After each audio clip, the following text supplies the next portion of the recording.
นี่สถาน้องนัทสถาพรนี้เป็นช่างเทคนิคประจำสถานีนะประจำตัวด้วย ประจำตัวทุกปอเนาะกลางวันคืนตันกลางวันได้เดึกเดินกลางคืนก็โทรไปหาลูกสัญญาณของเปิ้นบ่เข้าเนอะนะนัดก็ต้องมาเกาะสัญญาณคือเป็นจิตอาสาศรัทธาญาติโยมทำงานโดยความเสียสละไม่ได้มีการจ้างรางวัลแต่ประการใดคนนี้เนาะทุกคน ถึงเจ้าหน้าที่ถึงช่างเทคนิคนะทุกคนนักจัดรายการทุกคนก็บ่ได้มีเงินเดือนเงินดาวอะไรอย่างหรอกเนาะอาศัยจัดรายการเพื่อประโยชน์ของศรัทธา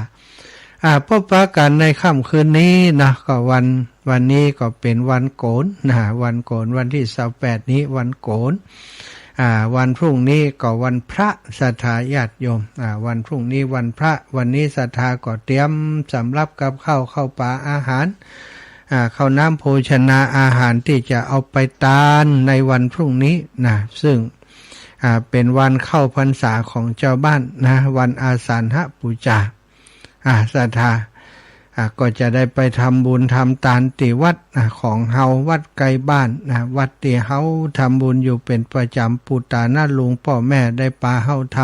ำบุญที่วัดที่วาของเฮามาตลอดวันพรุ่งนี้ก็จะได้พาครอบครัวพาลูกพาหลานญาติกาวงวันไปทำบุญศรัทธาวันนี้เนื่องจากว่ามันเป็นเทศกาลเนาะก็จะอู้เรื่อง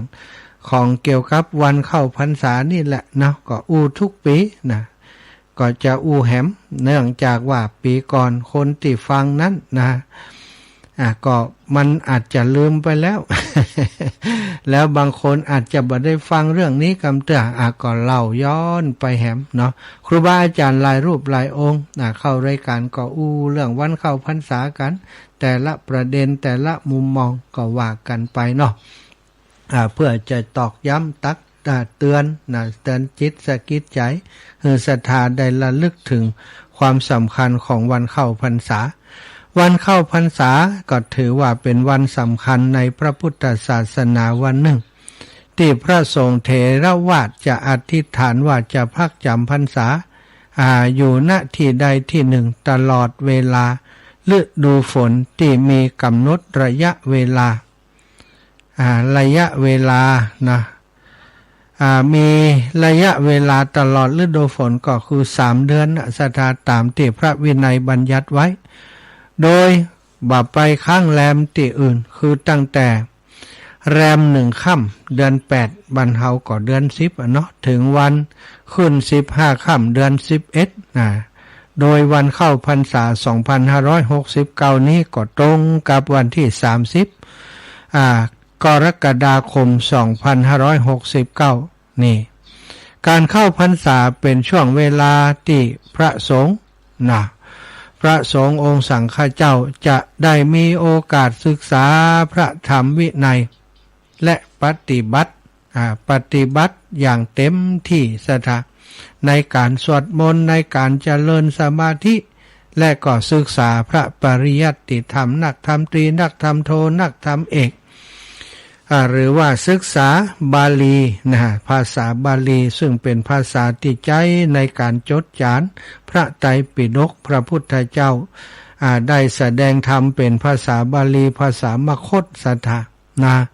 นอกจากนี้ก็ยังมีโอกาสที่จะได้เผยแผ่ธรรมะแก่ประชาชนตัวเข้าพรรษาเปิ้นก็มาทำบุญวันพระทุกวันพระก็จะได้เปิ้นมาทำบุญก็ได้ถือโอกาสได้ฟังน้ำฟังธรรมทุกวันพระศรัทธาโดยวันเข้าพรรษานั้นก็เป็นวันสำคัญทางพระพุทธศาสนาติดต่อเนื่องจากวันอาสาฬหปูชา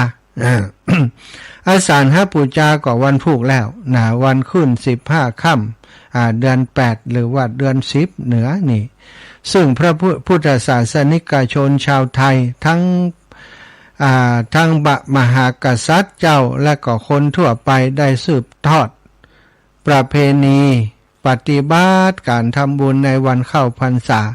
มาเป็นเวลาช้านานตั้งแต่สมัยสุโขทัยพุ่นแล้วศรัทธาวันเข้าพรรษา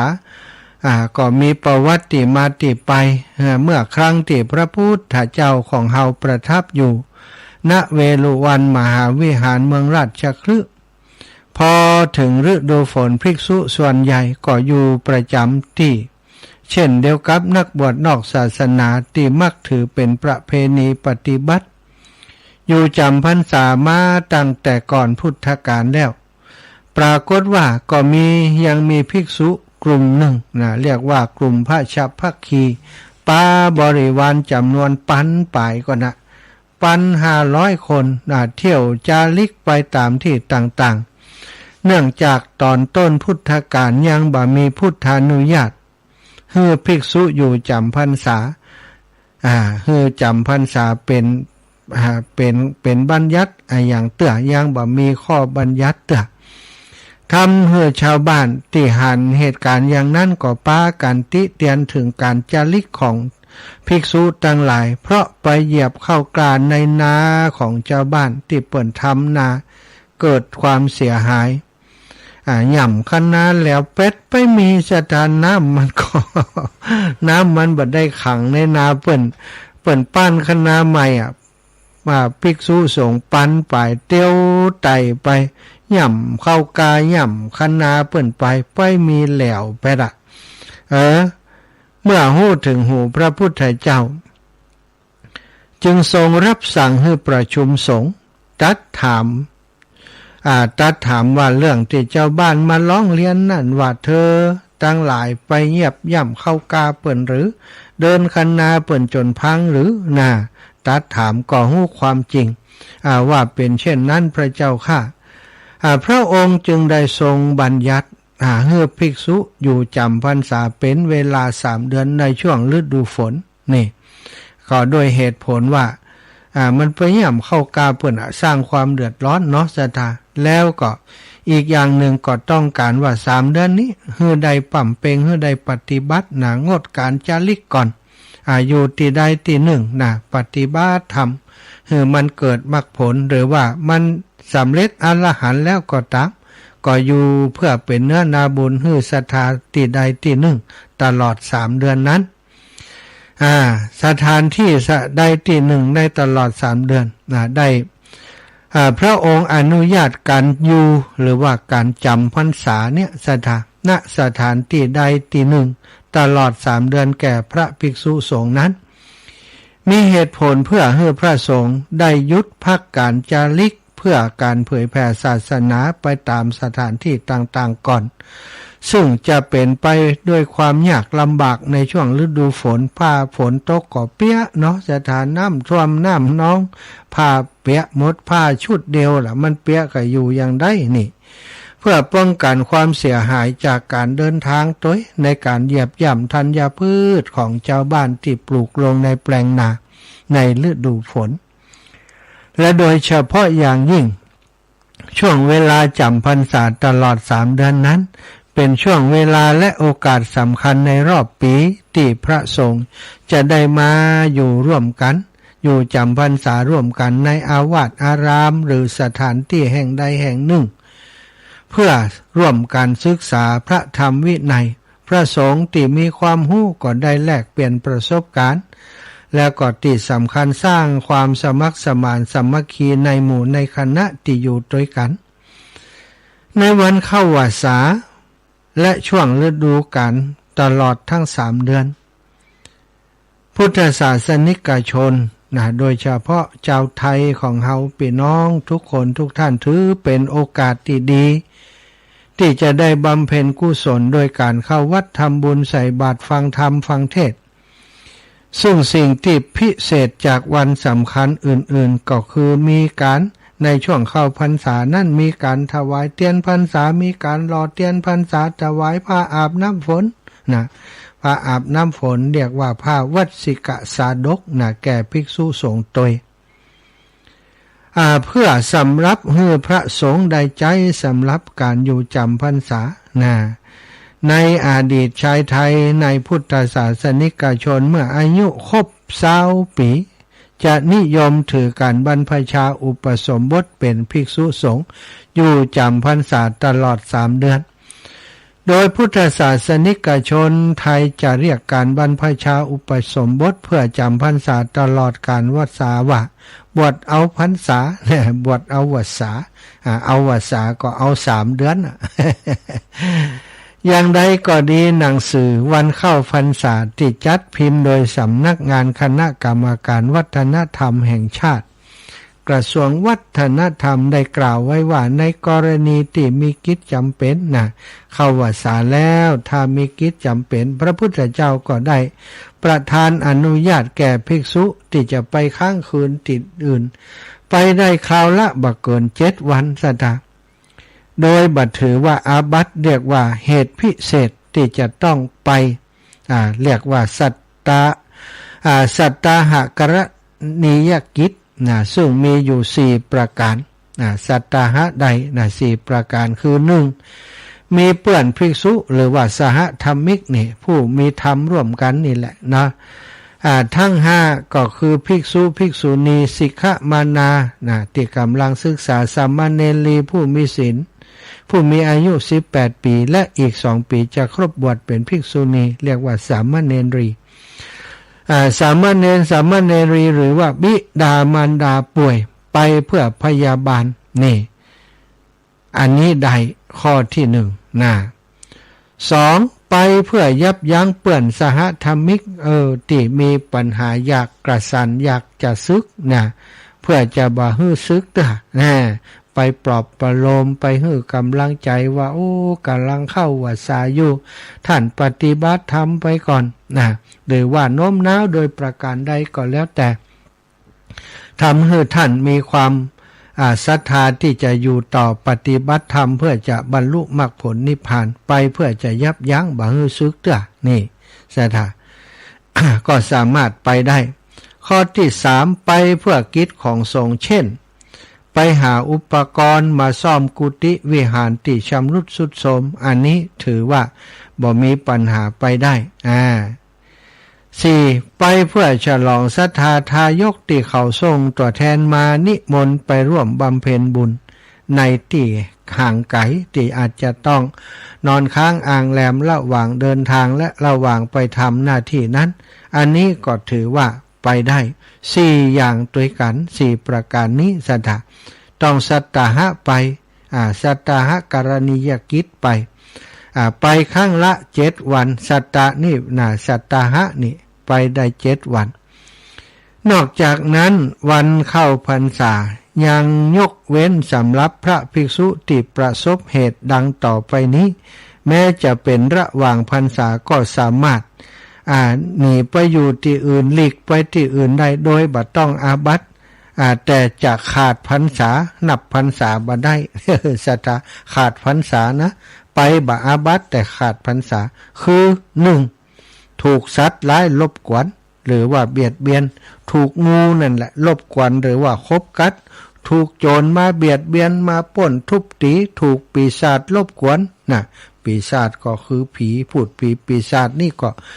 ยังมีอยู่นะสัทธาในบัญญัติเปิ้นว่าหนีไปได้ถ้าปีศาจมันกวนล้ำไปปีศาจรบกวนเข้าสิงหรือว่าฆ่าชาวบ้านที่ให้ความอุปถัมภ์บ่สามารถจะอุปถัมภ์ดูแลได้อาหารบิณฑบาตอัตคัดหรือว่าเปิ้นย้ายถิ่นฐานไปที่อื่นหรือว่าเสนาสนะของภิกษุที่จำพรรษานั้นถูกไฟไหม้ถูกน้ำท่วมหรือมีผู้พยายามจะทำร้ายพระภิกษุสามารถหลีกไปอยู่ที่อื่นระหว่างพรรษาได้ไปได้บ่อาบัติแต่ขาดพรรษานั้นจะนับเป็นพรรษาบ่ได้สัทธาพรรษาเปิ้นก่อนนับอยู่3 เดือนนี่แหละนะ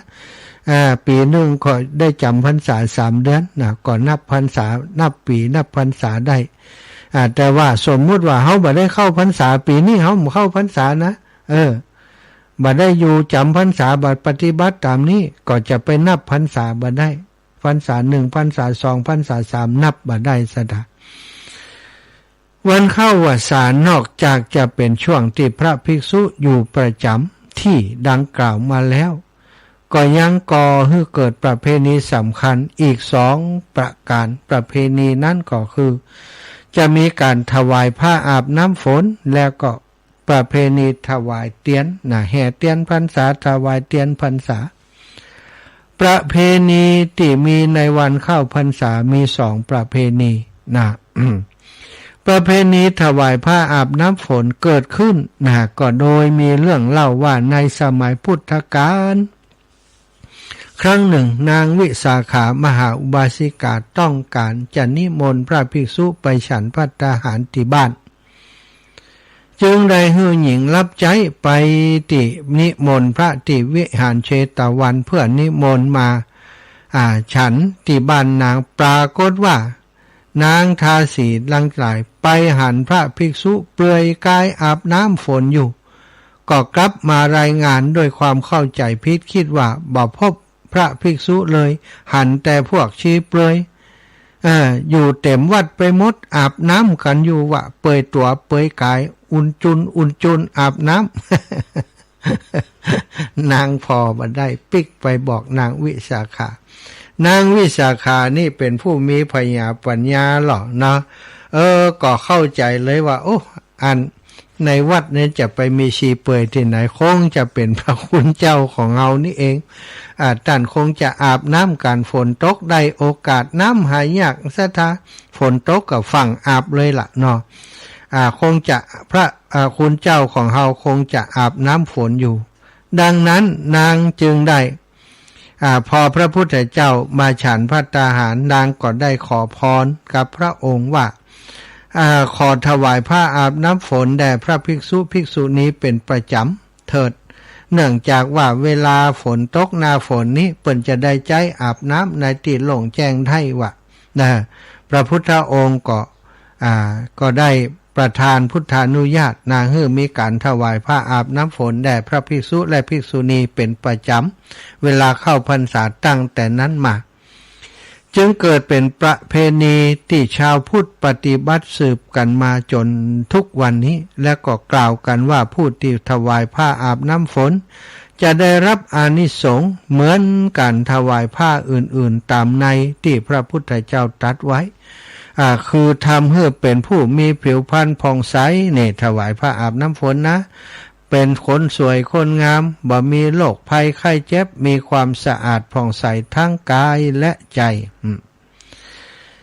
2ประเพณีที่เกิดขึ้นในช่วงเข้าพรรษาก็คือการแห่เทียนพรรษาการถวายเทียนพรรษาเกิดจากความจำเป็นว่าที่สมัยก่อนยังบ่มีไฟฟ้าใช้เช่นปัจจุบันดังนั้นเมื่อภิกษุอยู่รวมกันมากๆเพื่อปฏิบัติศาสนกิจวัตรต่างๆเช่นการสวดมนต์ตอนเช้ามืดและก็ตอนพลบค่ำกลางคืนการศึกษาพระปริยัติธรรมการบูชาพระรัตนตรัยและอื่นๆหลายอย่างที่กิจสงฆ์ที่จะต้องทำในช่วงค่ำคืนช่วงเช้าตรู่มันมืดก็ทำกิจกรรมแม้กระทั่งการเดินจงกรมการปฏิบัติธรรมนี่สถาตีมืดงูเงี้ยวเขียวขอในป่าในดงนี่นะอันตรายจำเป็นต้องมีเตียนมีตะเกียงมีไฟมีแสงสว่างดังนั้นชาวบ้านจึงได้ร่วมกันเวลานิมนต์พระสงฆ์มาจำพรรษาการร่วมกันเอาขี้ผึ้งเอาวัตถุดิบต่างๆที่เป็นเชื้อเพลิงเนี่ยเอามารวมกันเอามาถวายทำเป็นเทียนทำเป็นอย่างลูกไฟว่ามจังที่ขี้หญ้าที่เปิ้นเอาแป้งอันมัดแล้วจุดซะเนาะก็มีหลายอย่างนะบ่ใช่ว่าเป็นแบบเตียนนี่อย่างเดียวหลายแบบอย่างโคมอย่างตะเกียงอย่างต่างๆก็ถือว่าเป็นการถวายไฟแสงสว่างเหมือนกันปัจจุบันนี้ก็ขยับมาถวายหลอดไฟผ่องถวายก้าไฟผ่อง วัดมันมีไฟอยู่แล้วถวายก้าไฟไปเลยเนี่ยก็ดีไปแหมอย่างถ้าเข้าใจเนาะซึ่งการจะถวายเสียนเล็กๆน้อยๆธรรมดาสมัยก่อนแต่ต่อมาก็ได้มีการ รวมกันเอาเตียนหลายๆที่เปิ้นเอามามันเล็กเล่มเล็กเล่มน้อยโอ้มันดูแลยากเอามาหลอมรวมกันเป็นเล่มใหญ่ๆรวมกันเป็นต้นค่ายต้นกล้วยต้นลำไม้ไผ่แล้วก็ติดฐานเอาแปลงฐานแปลงหยังให้มันสูงเข้าไว้นี่ศรัทธาก็เป็นสิ่งที่เปิ้นทำกันเนาะเรียกว่าต้นเทียนต้นเทียนพรรษาแล้วก็มีวิวัฒนาการมาเรื่อยๆเป็นเตียนพรรษาอย่างที่เฮาหันในปัจจุบันมีห้างร้านค้าต่างๆอาศัยว่าคนไทยหุมตานเตียนก็ผลิตเตียนมาหลายๆรูปแบบเล็กใหญ่มีทุกขนาดมีแกะสลักก็มีอย่างก็มีเปิ้นก็ขายกันนี่นะบางที่บางแห่งครูบาอาจารย์ศรัทธาญาติโยมก็ปากันรอเองเป็นกิจกรรมเป็นประเพณีที่อย่างหมู่เฮาได้ทำกันที่ผ่านมาเนาะกล่าวกันว่าเทียนพรรษาเริ่มมาจากผู้ที่นับถือศาสนาพราหมณ์ฮินดูซึ่งนับถือวัวที่เป็นพาหนะของพระอิศวรเมื่องัวตายก็จะเอาไข่จากงัวมาทำเป็นน้ำมันเพื่อจุดบูชาพระเป็นเจ้าที่ตนเคารพแต่ชาวพุทธจะนำเทียนหรือว่าบูชาพระรัตนตรัยเพื่อบูชาพระรัตนตรัยโดยเอามาจากรังผึ้งเอามาต้มเอาขี้ผึ้งมาปั้นฟันเป็นเทียนเล็กๆเพื่อจะจุดบูชาพระและได้ยึดถือเป็นประเพณีที่จะนำเทียนไปถวายภิกษุในช่วงพรรษาเพื่อปวารณาให้ตนได้มีสติปัญญาฉลาดเฉลียวฉลาดดุจดังแสงเทียนนั้นนี่ศรัทธาก็เป็นที่มาที่ไปของการถวายเทียนและกิจกรรมต่างๆที่มีในช่วงวันเข้าพรรษาเนาะศรัทธาญาติโยมตั้งหลายวันหนึ่งการที่ภิกษุจำพรรษาอยู่ถึง3 เดือนก่อนนับเป็นโอกาสที่เหมาะที่จะได้ศึกษาเล่าเรียนพระธรรมวินัยและประพฤติปฏิบัติธรรมกับพระเถระที่เป็นอุปชาอาจารย์อย่างเต็มที่ในคณะเดียวกันก็เป็นโอกาสให้ชาวพุทธศาสนิกชนได้ไปบำเพ็ญกุศลบำเพ็ญบุญทำบุญตักบาตรรักษาศีลสวดมนต์ฟังธรรมเจริญภาวนา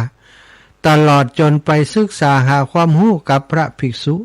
ซึ่งต่อมาก็ได้เกิดเป็นประเพณีนิยมที่จะให้ลูกหลานไปบวชเรียนในช่วงเข้าพรรษาเพื่อจะให้ได้ศึกษาพระธรรมคำสอนของพระพุทธเจ้าแล้วก็ได้ฝึกฝนตนเองนี่คนไทยที่เป็นข้าราชการชาวพุทธที่เป็นข้าราชการเป็นครูกาเป็นตำรวจกาเป็นทหารกานี่ซะท่าเปิดให้ลาได้นะลาบรรพชาอุปสมบทนี่ให้ได้ถึง3 เดือนก่อนในช่วงเข้าพรรษานั่นเองสำหรับปัจจุบันได้มีพุทธศาสนิกชนจำนวนบ่น้อยที่ถือเอาวันเข้าพรรษาเป็นวันสำรวจพฤติกรรมของตนเองที่ผ่านมาแล้วก็ตั้งจิตอธิษฐานที่จะลดละเลิกสิ่งที่บดีต่างๆเช่นเลิกเหล้าอุดบุหรี่พูดจาหยาบคายเนี่ยเลิกเนี่ยในช่วงเทศกาลเข้าพรรษา3 เดือนโดยใช้วันนี้เป็นวันเริ่มต้นในการทำคุณงามความดีซึ่งก็นับว่าเป็นระยะเวลาที่ยาวนานเพียงพอสำหรับความตั้งใจสร้างเสริมคุณลักษณะที่พึงประสงค์ให้เกิดขึ้นอันมีอานิสงส์ทำให้ตนเองและครอบครัวและสังคมเกิดความสงบสุขร่มเย็นเนาะศรัทธาอีพ่ออีแม่ทั้งหลายก็พรุ่งนี้แล้วเนอะที่เราจะได้ไปร่วมกันทำบุญเข้าพรรษาประจำปี2569เราก็จะได้ทำกิจกรรมสำคัญร่วมกันอานิสงส์ของการจำพรรษานี่สำหรับศรัทธาญาติโยมก็ได้ตักบาตรได้ถวายเทียนพรรษาถวายพระอาบน้ำฝนถวายจตุปัจจัยทายธรรมได้ฟังเทศได้เวียนเทียนได้รักษาศีลได้งดเว้นอบายมุขแล้วก็เจริญภาวนานิยมในวันพรุ่งนี้ก็ในวันเข้าพรรษาก็นิยมทำบุญตักบาตรพ่องก็ถวายเทียนวันพรุ่งนี้ถวายพระอาบน้ำฝนถวายจตุปัจจัยทายธรรม แล้วก็ฟังพระธรรมเทศนาแล้วก็ไปวังเวียนเทียนรอบพระอุโบสถหรือว่าพระธาตุเจดีย์ที่มีในวัดในวันเข้าพรรษาเป็นช่วงเวลาแห่งการประพฤติปฏิบัติธรรมอันดีงามของชาวพุทธเป็นวันแห่งการชำระจิตชำระใจและอยู่ในอ้อมกอดของพระพุทธศาสนาทำให้ศาสนาของเฮามีความการกุ่งรุ่งเรืองมีความแน่นแฟ้นกันยิ่งขึ้นศรัทธาญาติโยมทั้งหลายเนาะวันพรุ่งนี้แล้วเนอะก็จะไปลืมนะลืมอะไรก็ลืมได้ถ้าลืมไปวัดนี่ในวันพรุ่งนี้นี่จบข่าวเลยนะ คงจะบันลืมเนาะอีปออีแม่ทั้งหลายทุกคนทุกท่านศรัทธาญาติโยมก่อนที่จะเปิดสายให้ศรัทธาญาติโยมได้โทรเข้ามาขออนุโมทนาบุญขอบคุณกับลูกแม่ลาวเนอะ เจ้าเวียงป่าเป่าวันนั้น40กันรถตู้ได้ปากันมาตานเตียนวัดสาที่วัดบรรพตสถิตเนาะก็บ่ได้มีเวลาสนทนาอุจากันเมินสกรรมอาตมาไปทำกิจกรรมที่วิทยาลัยสงฆ์ร่วมกับท่านอาจารย์ผอ.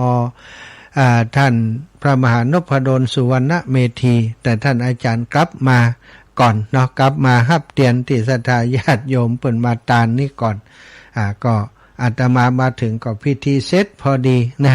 ก็ได้พบปะกับศรัทธาบ่เมินบ่ได้ตักตายกันนักก็ขอสุมาอภัยเนาะกิจกรรมมันตรงกันแล้วก็พอดีเปิ้นก็บ่ได้นัดหมายไว้ก่อนโดยมาบอกกันจู่ๆ10 โมงปลายมาบอกโอ้เนาะแต่ก็เปิ้นตั้งใจว่าบ่อยากจะรบกวนวัดต่างๆถ้าบอกเปิ้นจะเตรียมให้เหมาะอีกเปิ้นก็อยากจะมาแบบสบายบ่อยากรบกวนไผก็กราบในเมตตาครูบาอาจารย์ที่นำศรัทธาญาติโยมมาเด้อครับศรัทธาญาติโยมประชาสัมพันธ์ถึงพี่น้องแม่อายชัยปราการฝางนะแล้วก็ขึ้นสีข่าวทุกพื้นที่ที่ได้ฟังน้ำฟังธรรมจากหลวงพ่อใหญ่ท่านพระครูสุจิตานุรักษ์เจ้าคณะอำเภอฝางสมปานเจ้าอาวาสวัดพระพุทธบาทอุดมน้ำบ่อสาวาผู้อำนวยการเจ้าของสถานีวิทยุพระพุทธศาสนาคลื่นสีข่าวเพื่อชาวประชาวัดพระพุทธบาทอุดมน้ำบ่อสาวาศรัทธาญาติโยมหันว่าเครื่องทรงของหลวงพ่อบดีนะมีปัญหามันเดียวก็ติดเดียวก็ดับบัดสะดวก จัดรายการกระท่อนกระแท่นศรัทธาก็เลยร่วมจิตร่วมใจกันนะสมทบเสาะหาทุนจะจัดพระป่าในวันที่12 สิงหาเพื่อจะหาทุนสนับสนุนมาซื้อเครื่องทรงนะเครื่องทรงเครื่องใหม่ให้กับสถานีวิทยุวัดพระพุทธบาทอุดมน้ำบ่อสาวาวันแม่แห่งชาติวันที่12 สิงหาเนอะศรัทธาภายได้รับซองแล้วเนาะก็ช่วยกันกระจายไปจิมวันที่12เขาจะไปร่วมบุญหอมบุญด้วยกันอาตมาภาพและศรัทธาขึ้นสีข่าวจากลำปางก็จะไปร่วมบุญสนับสนุนกิจกรรมในครั้งนี้โดยได้หนักได้น้อยก็จะได้เป็นปัจจัยสนับสนุนช่วยเหลือเจือจุนกันไปเนาะศรัทธาญาติโยมนะที่อยากจะร่วมบุญหอมบุญกับหลวงพ่อใหญ่เนาะก็ที่มีเบอร์โทรของเปิ้นที่มีบัญชีธนาคารของวัดพระพุทธบาทอุดมน้ำบ่อสาวาหรือว่าของหลวงพ่อพระครูสุจิตานุรักษ์สามารถโอนปัจจัยไปให้ไปหอมที่หลวงพ่อได้เลยแต่สำหรับทางลำปางเนอะถ้าอยากจะร่วมบุญร่วมกุศลที่รู้จักอาตมาก็แจ้งมาจะได้จดชื่อเสียงเลี้ยงน้ำศรัทธาในโครงการนี้เพื่อจะนำบุญนี้ไปร่วมกับเปิ้นเนาะเอาละศรัทธาจะปั้นเวลาให้ศรัทธาอีพ่ออีแม่ได้โทรเข้ามาได้ได้จ่าได้สนทนาได้มาทักทายกันเนอะขอบคุณไปหาศรัทธาพี่น้องตังแม่สายเนาะแม่อำพรแซ่บูได้ส่งเครื่องกันหนาวมาฮึ เครื่องกันหนาวส่งมาช่วงก่อนเข้าพรรษานี้นะก็ถือว่าได้ทำบุญเข้าพรรษาโดยส่งมาให้ท่านอาจารย์พระมหานพดลฝืน1นะอังสะกันหนาวไหมพรมอย่างดีอาจารย์นพดลผืน1อาตมาผืน1ได้รับเรียบร้อยแล้วอนุโมทนาแม่และแม่และครอบครัวอยู่ดีมีสุขเนอะ แล้วก็ศรัทธาญาติโยมโยมแม่ โยมแม่ครูอารีพันธ์ศรีวิริยะใหม่ได้โอนปัจจัยมาห่วมบุญหอมบุญสถานีวิทยุวัดบรรพตสถิต500 บาทนะแล้วก็ถวายส่วนตัวอาตมาแหมโอนมาหูกะไอ้ยังก็กะโทรศัพท์แหม โอ้อีแม่เปิ่นอุปถัมภ์ดูแลดีมากแล้วก็หลายๆท่านหลายๆคนเนอะที่หอมกับน้ำกับไฟวันนี้บ่มีเวลาประกาศแล้วเนาะเปิดสายให้ศรัทธาญาติโยมได้โทรเข้ามา0808844173นะ0808844173มาแล้วสายแรกเจริญปอนโยมป่อพี่น้องเมืองลี่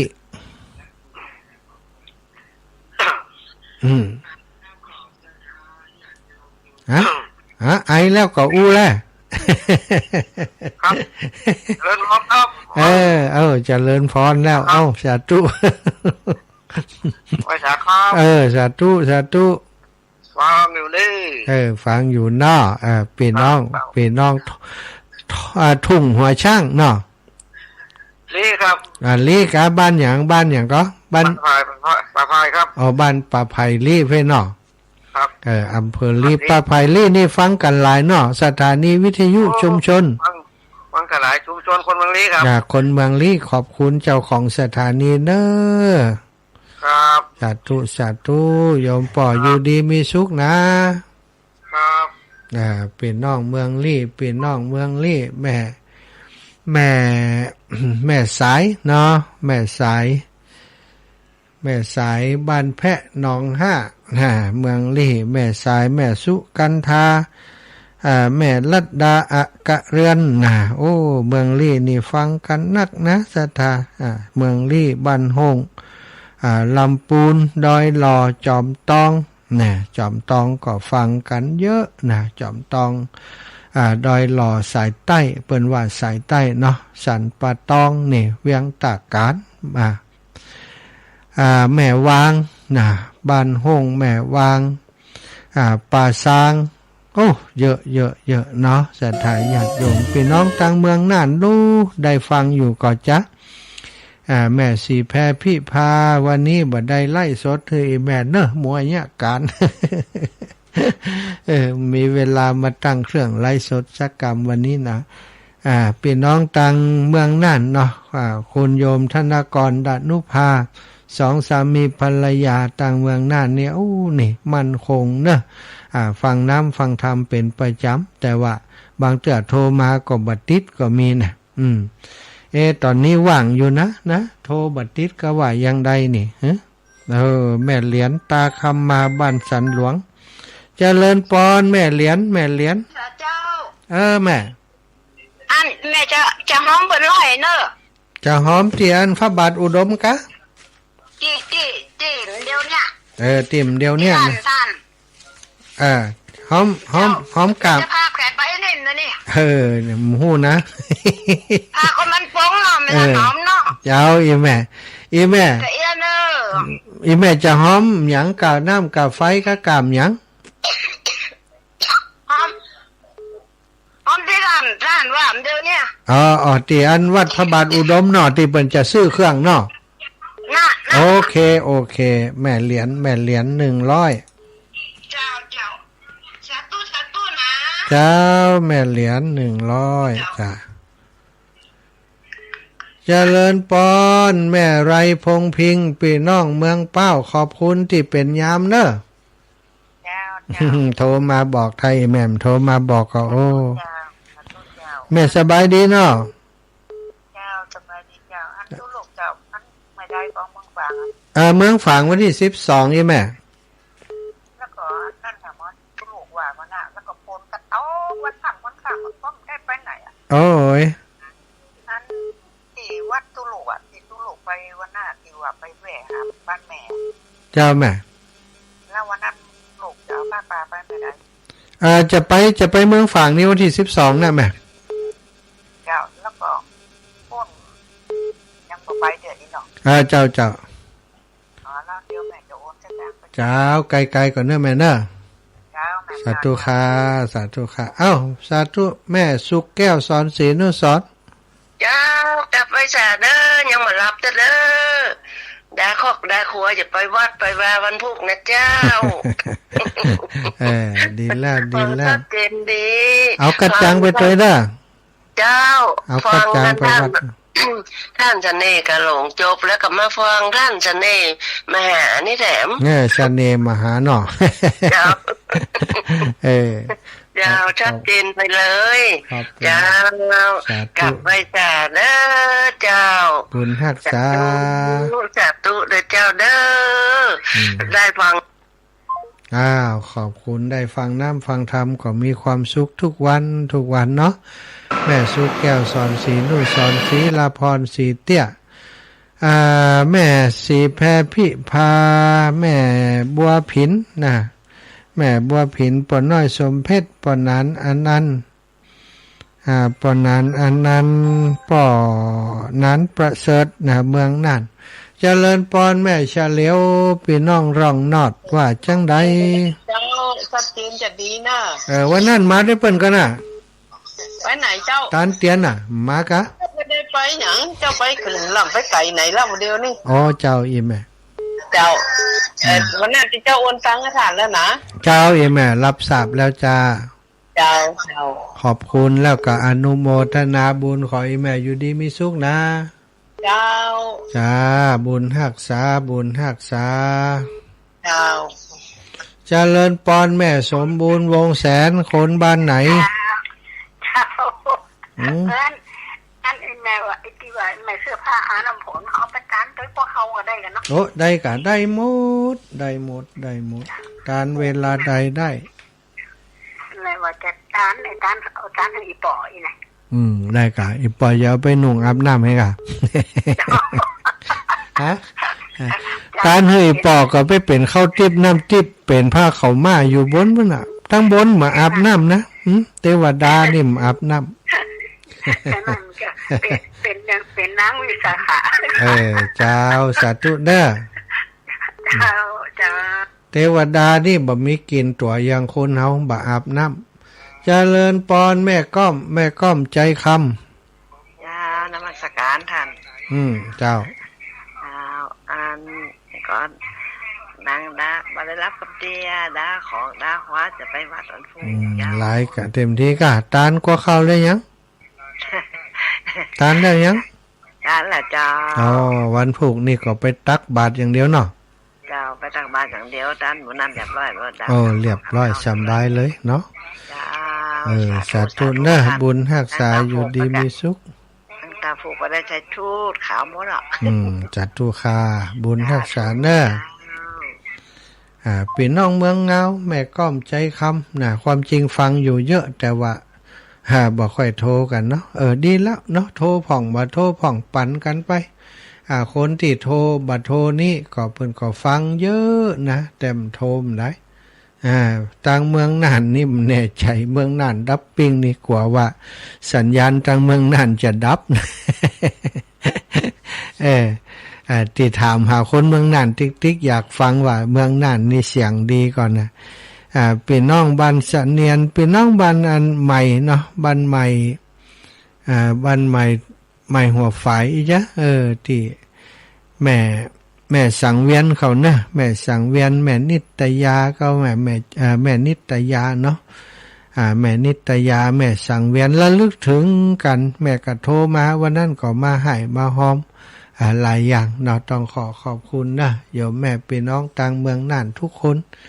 ได้ยินหมูนะวันนี้ เพราะว่าบัดได้ยินเมืองน่านโทรมา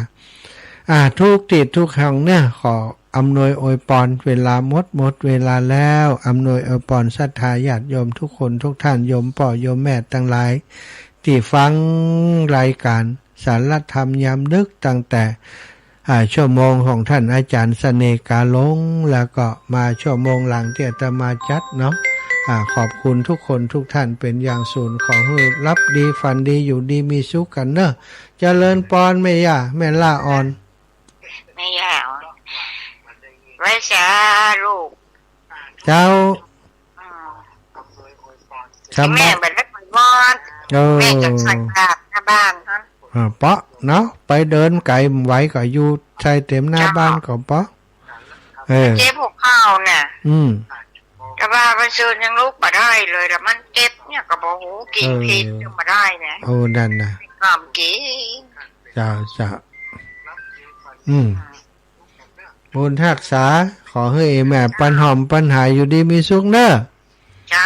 เจ้า บุญทักษาเจ้าเอ้าเวลาหมดพอดีแล้วนำรายการจากลาไปก่อนจัตตาโรธรรมาวัฏันติอายุวันโนสุขังพระลัง